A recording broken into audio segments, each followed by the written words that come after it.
ధన్యవాదాలు అధ్యక్ష. పేదలకు మంచి పథకం, ₹1 లంచం లేకుండా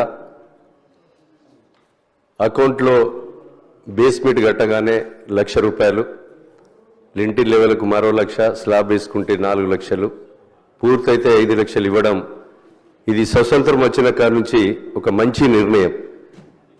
ఈ యొక్క లబ్ధిదారుడు సంతృప్తికరంగా ప్రభుత్వం పట్ల హర్షం వ్యక్తం చేస్తుండే అధ్యక్ష. ఇది అధ్యక్ష, ఇంకోటి అడవి గ్రామాలలో ఇసుక తీయనివ్వడం లేదు, మట్టి కూడా లబ్ధిదారులను ఇబ్బంది పెడుతున్నారు. అదేవిధంగా గత కాంగ్రెస్ ప్రభుత్వంలో అధికారం ఉన్నప్పుడు హౌస్ సైట్లు ఏదైతే ఇండ్ల స్థలాలు ఇచ్చారో వాళ్లకు ఇండ్ల స్థలాలన్నీ కూడా మా నియోజకవర్గంలో గృహ నిర్మాణ శాఖ మంత్రివర్యులు, రెవెన్యూ శాఖ మంత్రిగా కూడా ఉన్నారు. దయచేసి హౌస్ సైట్స్ అన్ని కూడా ఖాళీగా ఉన్నాయి, బౌండరీ ఫిక్స్ చేసి ఎస్సీలకు ఇచ్చినటువంటి హౌస్ సైట్స్ను పట్టాలున్న వాళ్లకు హౌస్ సైట్స్ కేటాయించి పేదలకు ఇల్లు కట్టే విధంగా చూడాలి. ఆ హౌస్ సైట్స్ డబ్బులు పట్టదారు తీసుకున్న వారే ఇప్పుడు మళ్ళీ రైతు భరోసా తీసుకుంటున్నారు.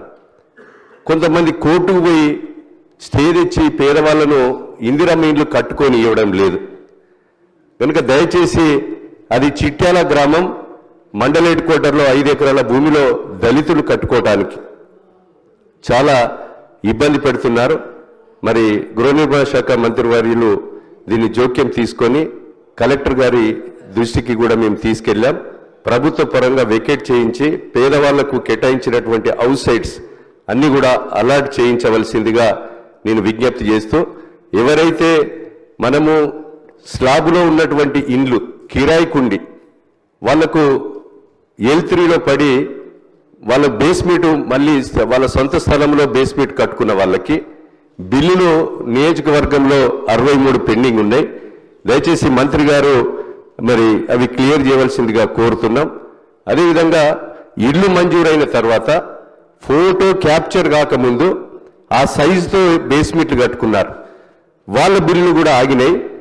మనము మంజూరైన తర్వాతనే అవి మరి బేస్మెంట్ పూర్తి చేశారు.